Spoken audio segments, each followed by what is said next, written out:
whenever you are ready to start. In about a few seconds.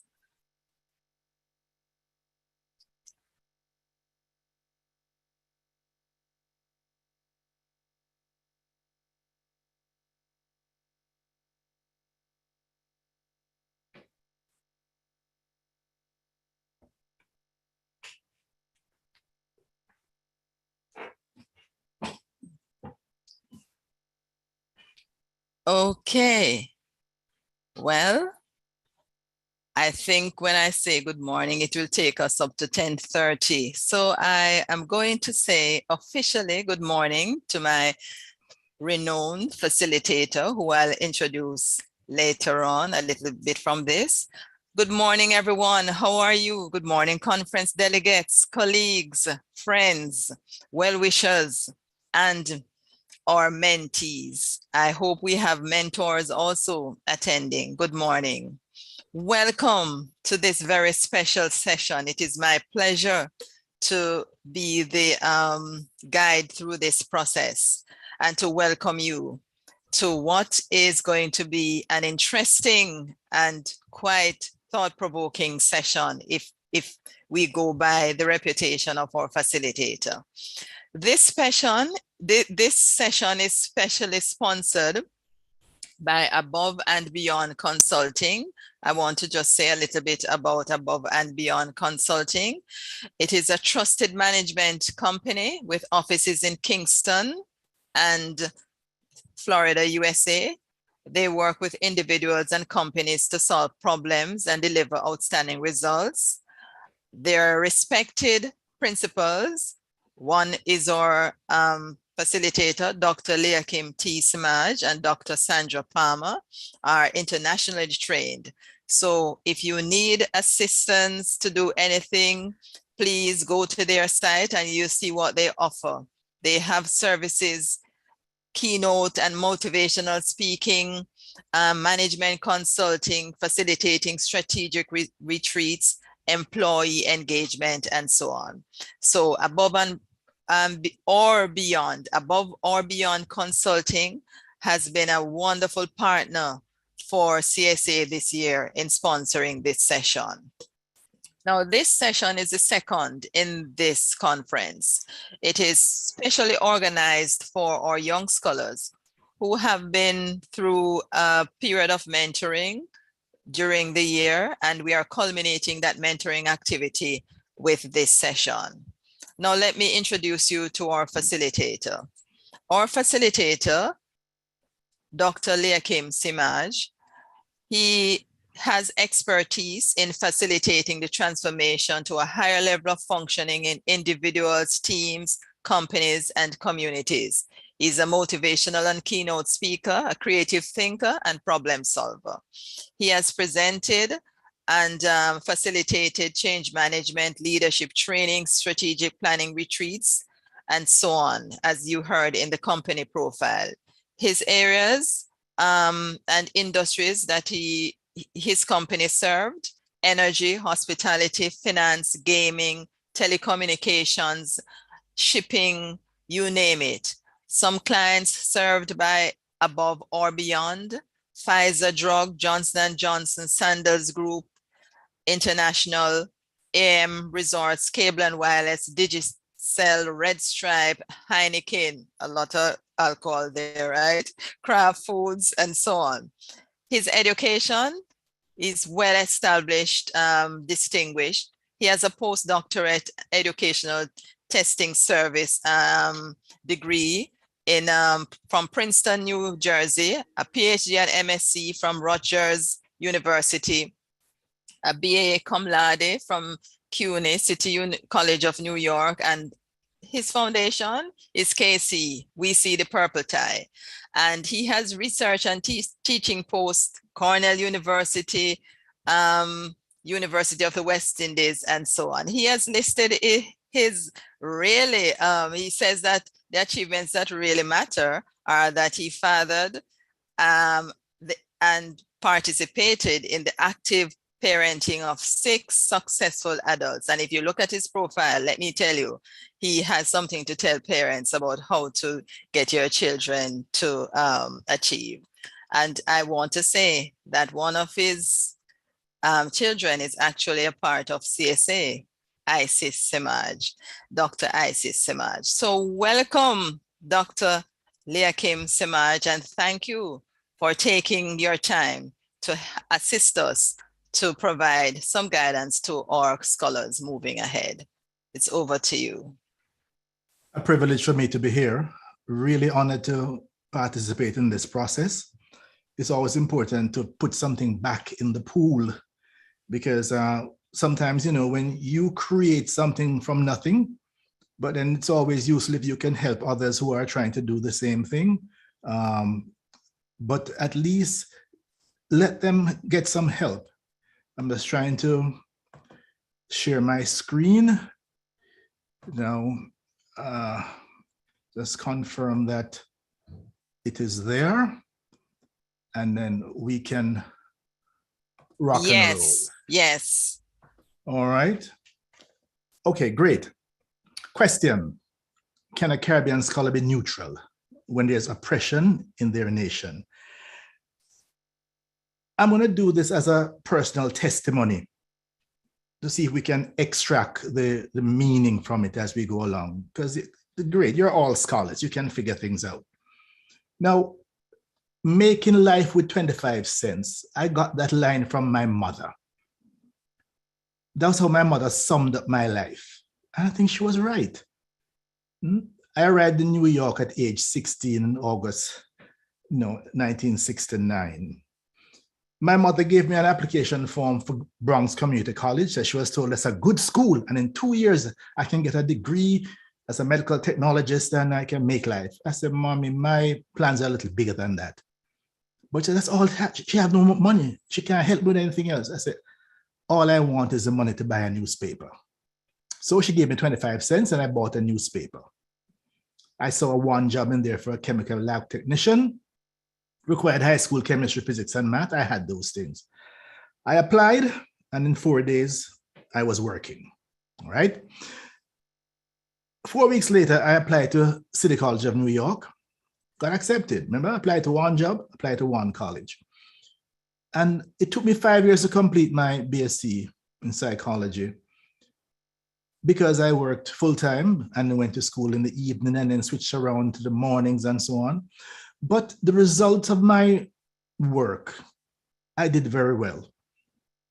I was accepted with full support. I got 4 options for graduate school. I chose Rutgers because they gave me their support right up front. So I completed my MSc in 76.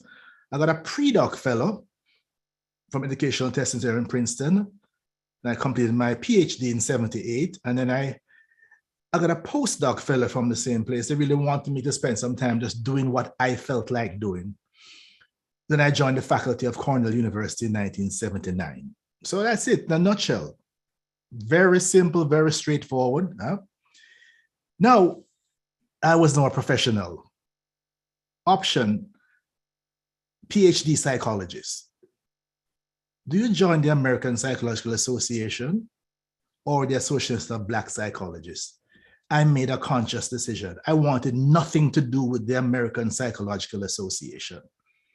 Based on what I knew about how psychologists were at the cornerstone of the oppression and the slavery and throughout history, just what APA stood for. I said the last thing that I wrote with intentions of white people reading it was my dissertation because my entire committee was white. There were no Black faculty at the university at that time when I did my PhD. And the purpose of my work must be to serve my people, all right? Made that decision. Now, there's information that defended that position. There's a wonderful book by Guthrie, Even the Rat Was White, Historical View of Psychology. There's another book by Azebo, African Psychology in History. Now, I was an active part of the Black psychology and the African psychology strand right through graduate school. So I understood life from a different perspective. Very different perspective. Now, one of the terms I articulated in my dissertation was the term African American. Very different from how many people now use it. If you look at the ancestral map, look how far we are coming from. 12 generations it took, at least 4,000 plus ancestors to get us to where we are now. But then Malcolm said, just because a cat has kittens in the oven, that doesn't make them biscuits. So Africans born in the Americas, North, South, Central, or the Caribbean, that had nothing to do with any conscious decision of us. Circumstances created a difference in the reality. So I see us as one people, all Africans. So the ethno-racial identity, personal African ancestry, historically and culturally born, North, South, Central, or the Caribbean. So that's what I see as African Americans, that entire nexus. For me, culturally, even though nationality, I'm a Jamaican by nationality, but the ethno-racial identity is much broader than, I'm not limiting myself. All right. At Cornell University, I saw a very useful way, which I tried to introduce when I got to UII. I was evaluated on 3 things: my teaching, my research, and service to the state of New York. Because the area of Cornell University at the College of Human Ecology was part of the land grant component of Cornell. And anyone on faculty there, part of 1/3 of your responsibility was to give back to the state of New York. Can you imagine if all Caribbean scholars, they automatically were forced to give back? So we can come back to that later. I introduced a course in Black child development where I looked at Black children as a primary population, not comparing them to white or anyone else, because it's a very different picture you get when you look at Black children as a primary population. All my classes were oversubscribed. 1981, I got Distinguished Teacher Award. I was identified again collectively as the best teacher in Cornell.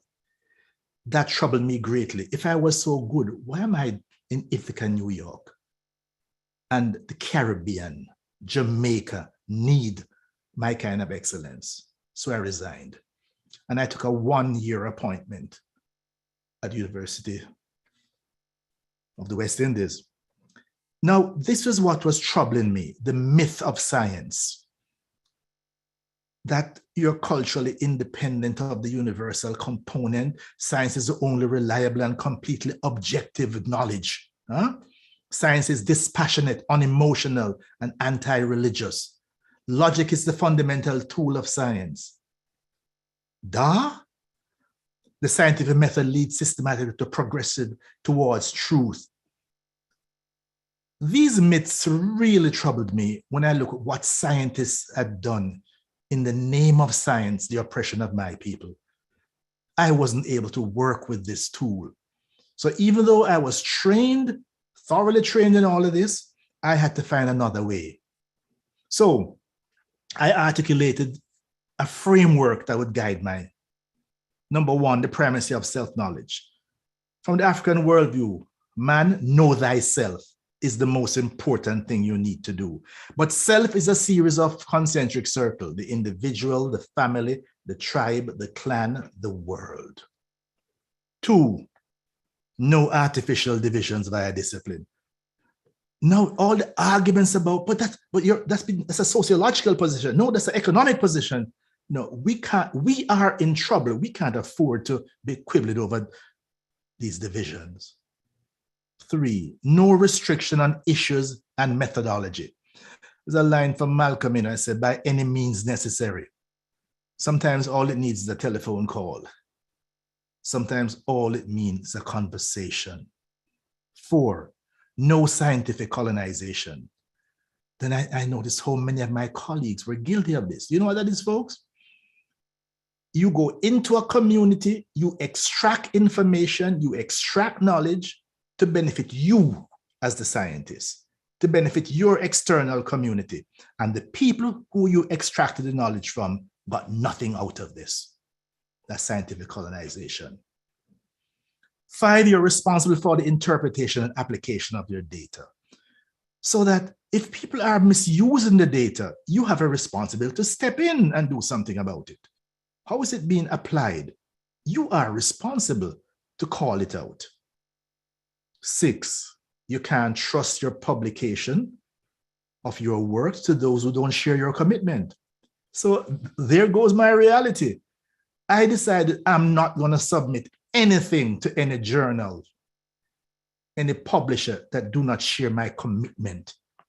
First, to Black people, to Caribbean people, and to the liberation of my people. Not interested. And 7, practice what you preach. If a scholar's lifestyle is inconsistent with their work, I can't take them seriously. What do I really look at? What they say or what they do? So this was the framework that I articulated back in 1980 to guide my work, and it has worked for me. It has worked for me. So I became a cultural scientist. No conceptual incarceration. Do you know that certain concept, just by you using the concept, it arrests you? I always challenge people, that if you try to describe a beautiful Black woman and you restrict your description purely to the English language, you end up using Caucasian connotation. That's why we need to break away from it. There's a Akan symbol, Epe. You are a prisoner of whose handcuffs you wear. Also, no cultural imperialism. What is that? Cultural imperialism is when someone defines reality and then you bring someone else to respond to that definition of reality as if it were their own. No. And then there's a term that always bothered me. Something is of academic interest. Usually that means that it don't serve no purpose. Well, it's of academic interest. We use it a lot in sports. It doesn't matter whether you win the game or not. It's of academic interest. I couldn't afford to spend my life doing things of academic interest when my people are dying. All right? Theodore Roosevelt really helped me to clarify this. We have all that we need to create what we want because all the resources we need are in our minds. All right? So let's work there. Let's start there to get it done. So my period at University of the West Indies, I was research fellow in child development. And one of the things I taught a class in social and preventive medicine. And I utilized the same approach I use using Black children as a primary population. Who tell me if I go do that? I got in trouble with the university because I was pointing out some of the issues about Black children that when you look at them as a primary population, you see a different picture than when you do a comparative. And if we have time, we can talk about some of these things. Now, the faculty of social preventive medicine turned down on me for the issues that I was raising. But there was not one Black person in that department at that time. And everything that I taught, I could substantiate from the research. So it prompted me to produce one of my first publications here, Child Development in the Caribbean, an annotated bibliography. I went through all the material that we knew about Caribbean child development. Most of it was just hidden in the libraries, unpublished reports. So we were able to substantiate all the claims that I made about the development of Black children and Caribbean children. I did a study to predict the performance. What is it that predicts the performance of our children in grade 1? I looked at 2,500 children in Jamaica, Antigua, St. Kitts, Barbados, where I assessed them in grade 1. Then we evaluated the environments from which they came the previous year, and we interviewed the parents. You know the most powerful thing about that finding? The single number one predictor was the attitude of parents. Not income, nothing else. The attitude of parents towards education guided children to good performance. One of the studies I did while I was at the University of the West Indies, I was asked to do evaluation of all the children's homes in Jamaica, which I visited every single one. I created a matrix for evaluating on 10 different indices. The number one home back then was John Bosco. The number nth, the last on the list, was Maxfield Park Children's Home. My recommendation to Maxfield Park was that they should bulldoze it, tear it down, send all the children home with the people. Because at the time, you had about 120 employees and 140 children because they had 3 shifts. The community used Maxfield Park as a feeding tree. Now, that reality hasn't changed. And the notion of, listen, just send those children home with the parent, with the people who work there. You give some 2 to take home with them to take care of, you give some 1, but nobody would hear that. Every single year since then, people have been trying we can save Maxfield Park. Huh? I did a number of studies in terms of the Rastafari movement and the evolution. First published in 1980, another one in 1990, another one in 2000, looking at how all my work had to be actively involved in some transformative issue. But then I realized that I kept getting in trouble in the university because of the kind of issues I was raising and the kind of context I wanted to. So I decided to step outside of the university and let me use psychology in the real world to solve real problems. Now, one of the first things I did a project which came to be known as the Save a Dollar campaign, instigated by Butch Stewart, but then I used media and the banking system to revalue the Jamaican dollar. It's the only time since we started the Jamaican dollar that it actually, over a 6-month period, revalued from 29 to 1 all the way down to 22. We can give you the backstory of that. 2 years later, and this most people don't even realize this one, I was the one that designed the cambio system in Jamaica. And since 1994, we have pretty much wiped out the black market system because you have the normal ebbs and flows of the availability of foreign currency. But again, the psychological analysis of what causes black markets and how we could do it. So this kind of stuff I did. Now, 2002, you realize that Daniel Kahneman was one of the only and the first psychologists who got the Nobel Prize for economics. So that I was not totally out of league, but in terms of what I did as a cultural scientist, it had to be done. This is you can't really notice this, you can't, but the first 10 years of my work in the real world, I published a full page thank you to all the companies that I had worked with over that 10-year period, the first 10 years. And just thanking them for, trusting me to help them solving their problems. And interestingly, the first morning I got 2 phone calls from 2 companies asked if their money wasn't good enough for me. How come they don't see themselves on the list?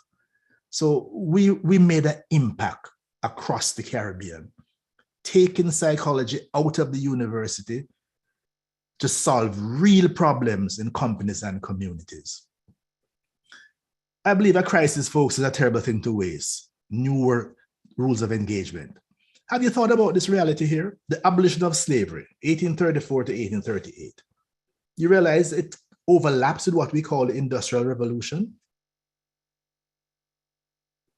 How I read this is that in anticipation that they would no longer have free labor, that was the big impetus to evolve another means of production. So by the time the slaves were abolished, slavery was abolished, then another industrial mechanism was in place to carry on the work. What are we? No, there's a classic statement from Edward Seaga, it takes cash to care. But when you look at Adam Smith's work, it says labor was the first prize, the original purchase money that was paid for all things. It was not by gold or silver, but by labor that all wealth of the world was originally purchased. And when I looked at that carefully, I realized that, look, there's 6 capital models: natural capital, human capital, manufactured capital, political capital, social capital. Financial capital is the most recent development, but we have all been conned into feeling that it is the single most important. And I'm saying that we can do so many things independent of financial capital. And that's what has driven me, that the combination of looking at human capital and social capital, that's how Jamaica rural communities and many across Caribbean are built, without financial capital. Again, we can talk about that in more details. Once you have social capital, how you relate one to another, human capital, your skills and competencies, you can make magic. Charles Darwin says it's not the strongest of the species that survive, not the most intelligent, but the one most responsive to change. Are we responding? The bad news is that what got you here won't get you there unless you find a new gear. So we have problems to solve. So one of the things that I've articulated is that we in the Caribbean, especially in Jamaica, I identify 6 pathways to prosperity. The best and the brightest, the tried and the proven, the fittest and the fastest, the dangerous and the desperate. We can tell you a few minutes quickly. What's the best and the brightest? The knowledge workers. Our best prospect, people who can define reality, our university graduates. But one of the problems is that 50% of people who get university degrees in Jamaica and the rest of the Caribbean, their primary objective is to migrate.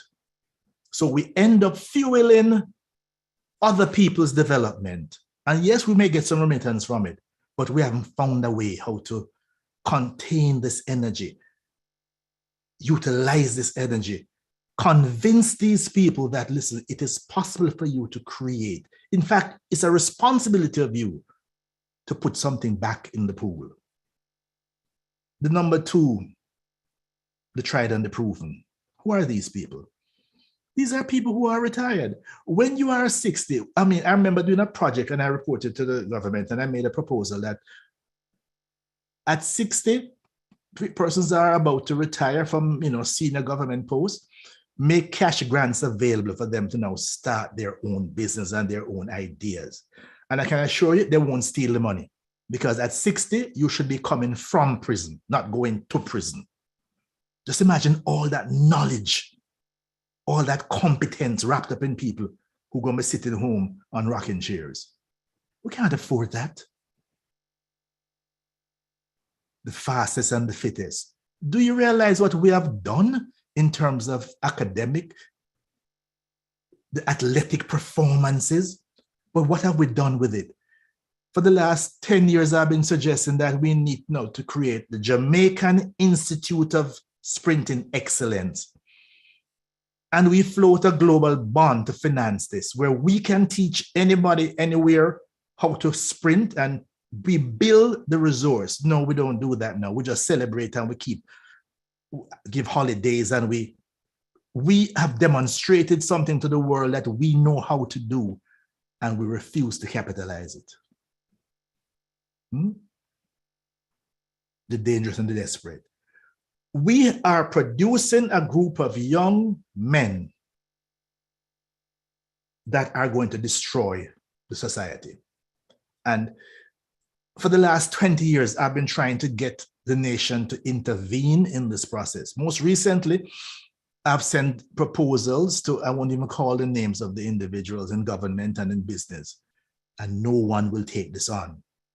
Do you understand how bad this is, folks? This was the cover of The Economist magazine all the way back, September 1996. The biggest problem the Western world will have: males, young, uneducated, unmarried, unemployable, unemployed. We're there, but people not listening, and it's getting worse. Recently, Professor Scott Galloway said, broke and lonely young men without role models or prospect are the most dangerous people in the world. That's our number 1 problem. So that if we don't invest, find a way to transform them from that destructive mode to harness that energy. This morning newspaper suggested that over 1 billion US is flowing in Western Jamaica as a result of scamming. Can you imagine harnessing that creativity? But can't hear, you'll feel. It is suggested that we can move that money from what is costing us in crime. It can go straight to the GDP if we were to solve this problem of the dangerous and the desperate.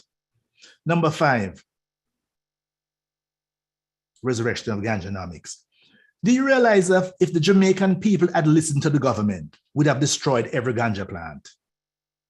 But now they're trying to find a way to now incorporate the ganja plant back in, because the United States and most of the societies are finding ways and means of benefiting from it. We still haven't figured it out. We still haven't figured it out. And the final one, health and wellness. We can use healthcare, education, and agriculture as a package to float the Jamaican economy. You realize that the kind of preparation capabilities we have for producing nurses and doctors? Do you realize that at one time, Jamaica was considered a blue zone in terms of the capability of the environment to produce? You realize that people recuperating in North America, we could provide facilities here for them to do so. It's a whole industry of health and wellness. But no, we're not listening. So this is how my mind works in terms of looking at solutions. Now, I feel totally vindicated that I decided not to be a part of the American Psychology Association, because they actually came around in October of last year to offering an apology to people of color for the role that they played in perpetuating and failing to challenge racism, discrimination, and human hierarchy. They actually apologized. I brought this attention to some critical people at University of the West Indies that maybe we should arrange a symposium just on this, how the American Psychology Association had been actively involved in the oppression. But at least now they're admitting it. Passed the resolution, they apologize for their role in promoting and perpetuating and failing to challenge racism and the consequent harm to communities of color. To date, I have not heard any plan to do this. As I said, why we need to create our own psychology, why we cannot have the same psychology as a slave master. So yes, I was right in my decision, because yes, they finally apologized for the role that they played. My current work, I look at change. I look at leadership, and I do this with companies and communities, personal development and transformation, organizational development, the anchor leg of life, what to do with that last leg between 60 and 100, how to make it your best and fastest leg.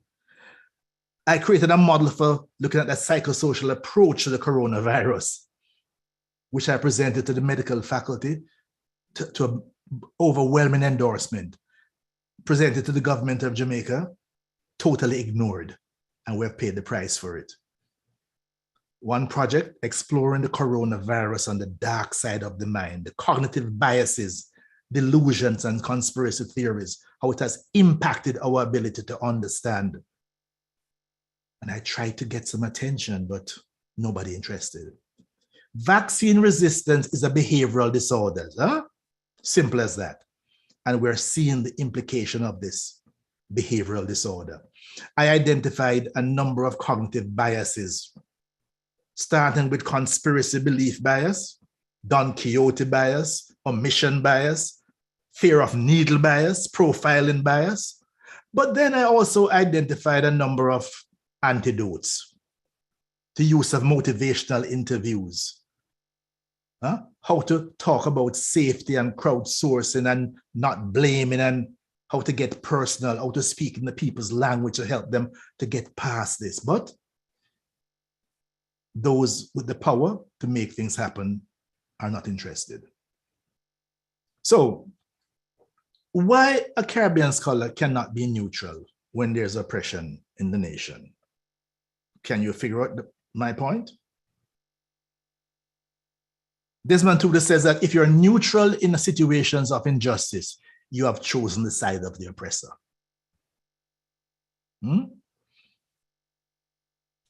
Eloise says that we must always take sides. Neutrality helps the oppressor, never the victim. Silence encourages the tormentor, never the tormented. It was Eldridge Cleaver who said there is no more neutrality in the world. You either have to be part of the solution or you're going to be part of the problem. Martin Luther King says that in the end, we will remember not the words of our enemies, but the silence of our friends. Einstein says, if I were to remain silent, I'd be guilty of complicity. So I had no choice. The role of the scholar in nation building. Marcus Garvey. Can we go back to Garvey?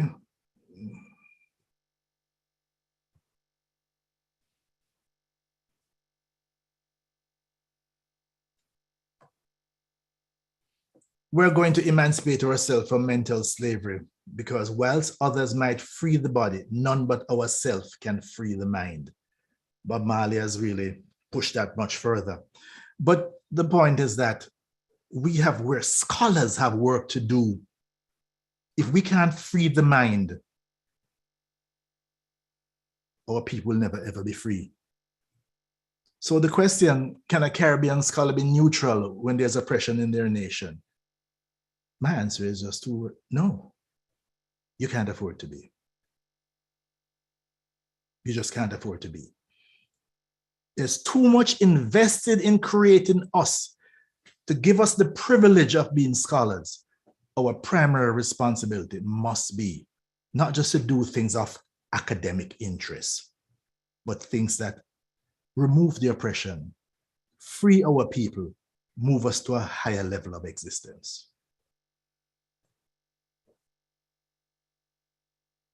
Here ended my lesson.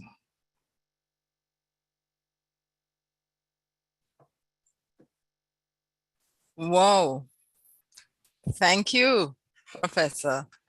Listen, this is food for thought and quite provoking. Caroline Cooper responded to your question.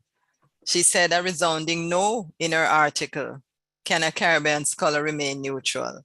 I'm going to open the floor now to any questions from our audience. Type in the chat, raise your hand if you're on Zoom, type in the chat and I'll read the question.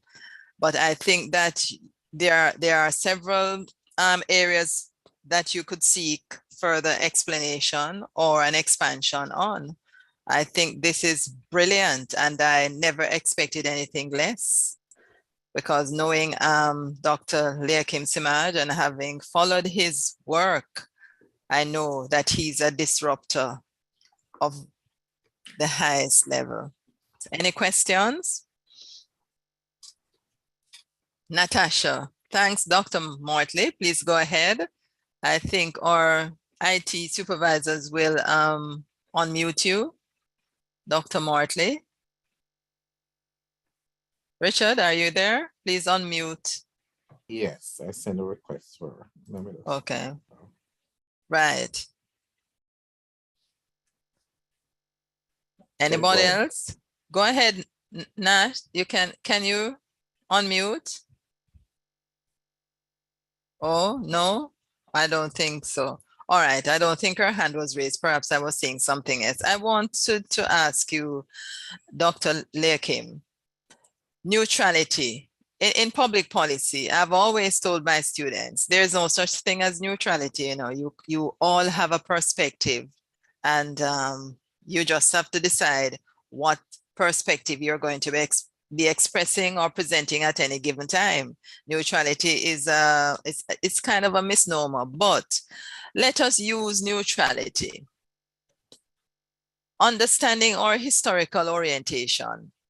can we assume that neutrality is the same thing as being silent, or is it that people are not neutral, but they're actually silent because of the context in which you operate? In the neoliberal era, you have to sort of play the game in order to exist and to be able to be moving to the next level, to achieve your goals. So I want you to sort of juxtapose neutrality and silence. It's all of the above. It's all of the above. And, you know, for about, while I was teaching at Cornell and shortly after when I came back to Jamaica, I had a consulting post with NIMH looking at grant application and the funding of research. And I realized even sometimes there's a Trojan horse embedded in research, RFPs. Because when some entity of the government wanted some specific information from a population, they put out an RFP. And the scholars just run out and run in and get all the data and turn it right over, not recognizing that you actually were the one that provided the data for them to know further the oppression of that organization, of that community. Now, a lot of people, exactly what you said, boy, I don't want to say nothing because I don't want them to take on my job. I don't want them, if I don't do this, I won't get promoted. If I don't do this, it won't be published. But I declared right up front, it's not them me working for, I am working for my people. You mentioned disruptor. Some time ago, I mentioned to a member of the government that if I had the wherewithal, I would remove the pictures of the prime minister and the MPs from all the government ministries, because that gives the impression it is them we're working for. We are working for the people of Jamaica. So even when I came to the UWI and I said, I would love, and I articulated, I would love the model that Cornell Human Ecology Department did, that 1/3 of my work should be, what did I do for the people of the state of New York for free? What lectures, what consultations did I do? Nobody wanted to hear any such thing. So I'm saying that you're right. A lot of people are silent because if you were to speak, it may be used against you. But you know that classic statement that your silence may be misinterpreted, but it can't be misquoted. So you don't say anything. You just do what you need to do. But if we are the best and the brightest, we have the minds that can solve things, it's taking too long. So some of us have to declare our lack of neutrality. I am not neutral. I'm about the liberation of my people. Whatever I can do to make this work, whatever I can do in any single way. But yes, a lot of people, just by getting the degree, boy, I just want to finish the degree so I can get out and I can. And that term has always bothered me, of academic interest. So I think most people have a position. Some people are embarrassed by the position that they have. They don't want to articulate it. They don't want people to know about it. So they go along and they play the game. But at some point, if we can, it's a wonderful to live long enough to feel vindicated. When I said I will not join the American Psychology Association, because we were reading documentation, we saw exactly the racist structures built into the system, the active way in which they facilitated and enabled our oppression. But look for them to come around and say, we're sorry. I agree with you totally. Any of my mentees would like to raise an issue? Regan?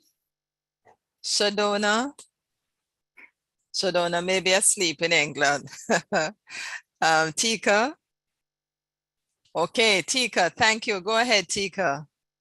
Thank you very much. And thank you for this talk. It's really speaking to my journey. And I have two questions.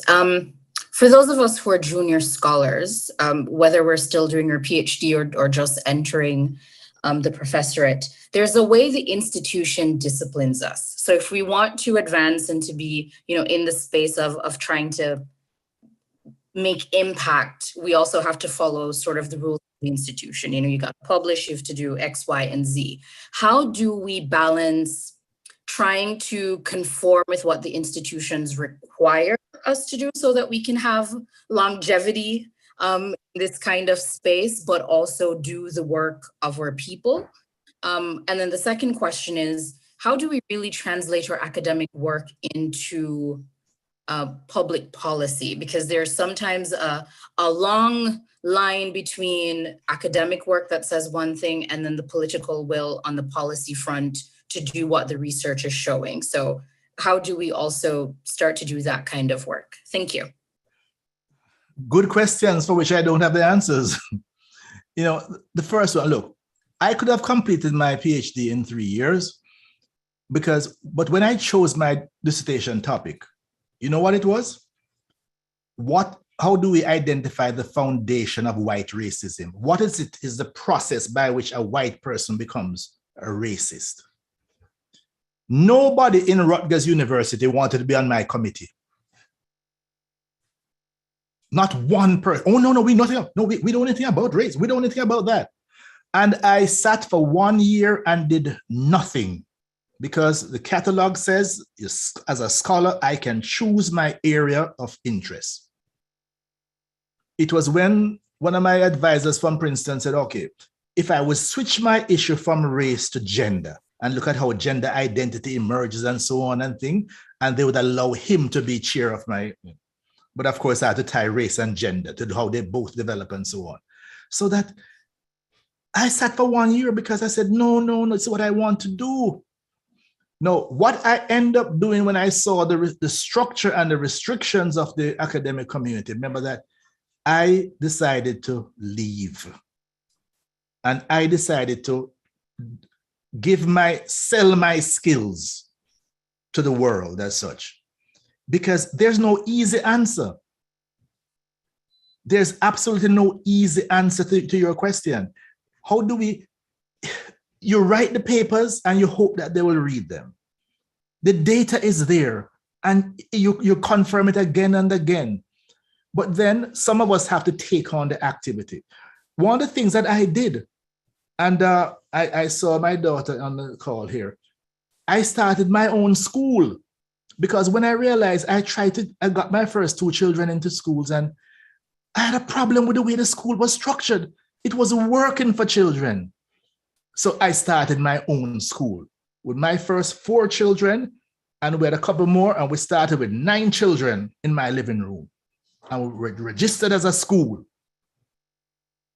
Sankore. So sometimes we just have to do it ourselves because it would be nice to know that, well, if you keep talking and then you talk to them. I remember going to the Ministry of Education with a program 20 years ago. If we don't address, and here's a model, I'm showing how we can get it done. There are at least 20 boys in each school who are in the departure lounge. If we don't fix it now, all we will do is shift that problem from the Ministry of Education to the Ministry of National Security and Justice, plus GCT. And so we don't have a budget for that now. But if you don't find a budget for it now, it's going to cost you more plus GCT. Right. I don't have an answer. All right. So thank you, Doctor. I'm going to just read something here. Shadona says she's not asleep. Very much here enjoying this thought-provoking presentation. So I'm coming to you, Regan. But I want to say something in response to Tika's question about transferring that information from the research space to policy. One of the things I've learned in my journey myself, Leakim, from an actually white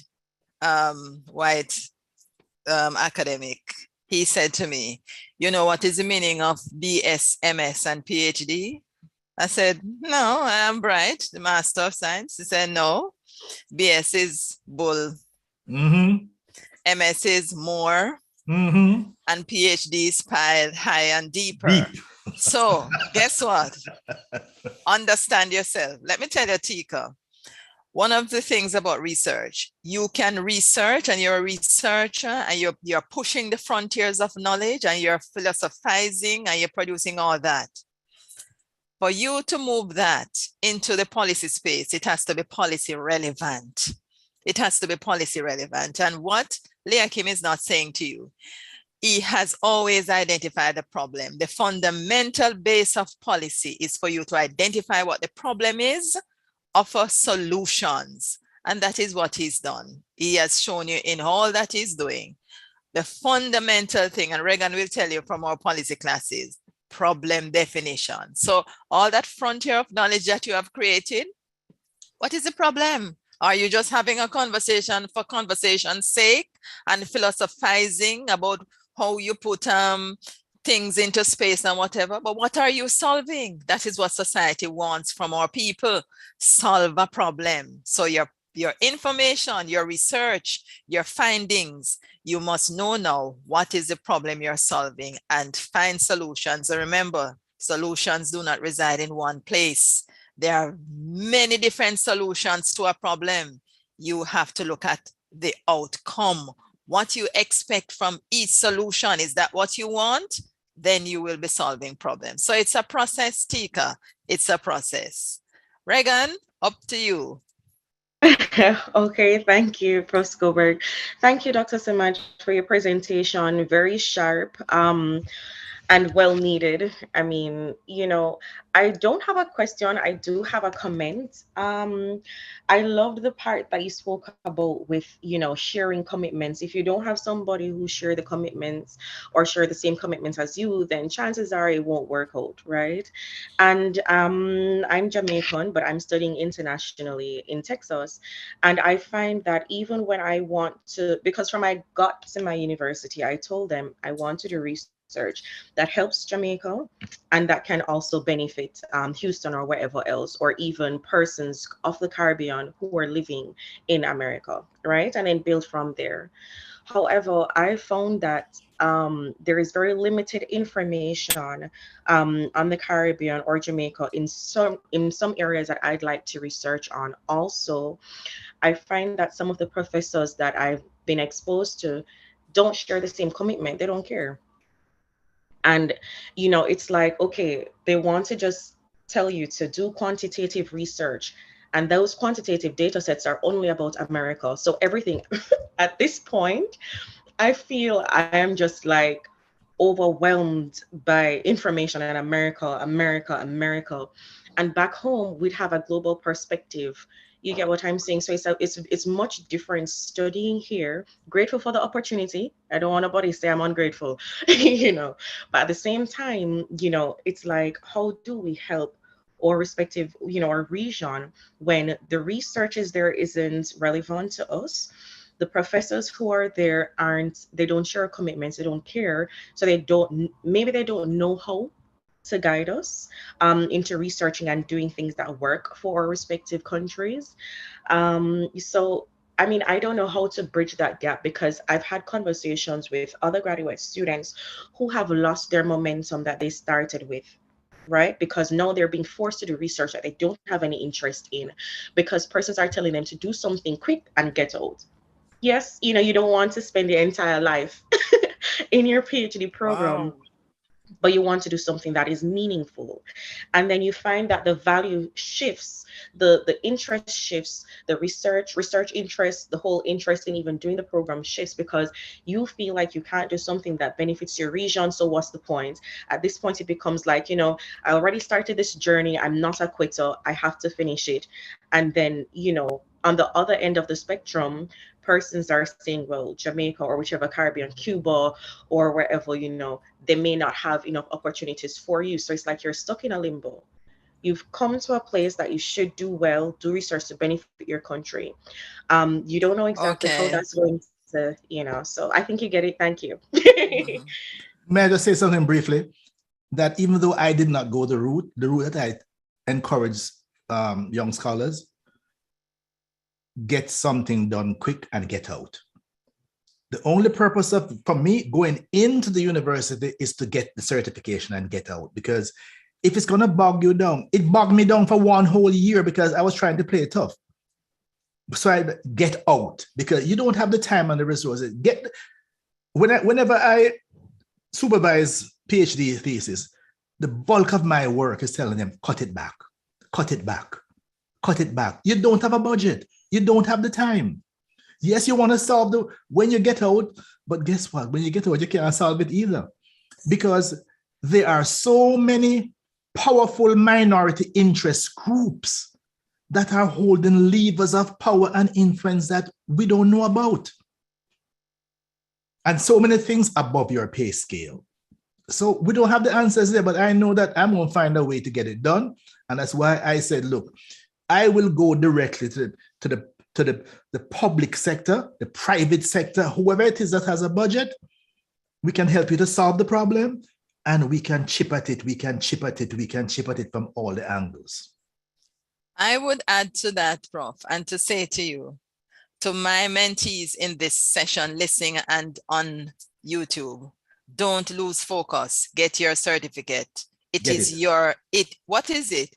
It is a currency that you need to move forward. Don't do what you have to do. Listen, do what you have to do. Buckle down, get it, come out quick.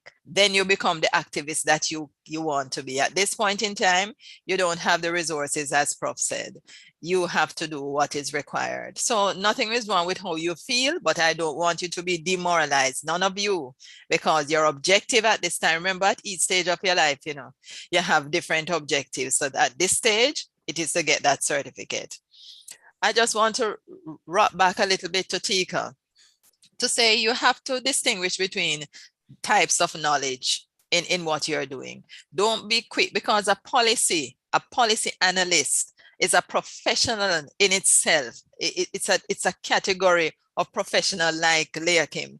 So therefore, don't be quick to think that because you have finished this PhD of so many pages, it makes you that person. No, it doesn't. It takes time, it takes experience, and it takes expertise. So whereas researcher, a policy analyst tend to be activist, very activist in orientation, and develop a level of confidence based on the knowledge. So it will come, Tika, it will come. Any other question? We're going to the end. We have about 2 minutes. Any other question? Any comments? Any comments?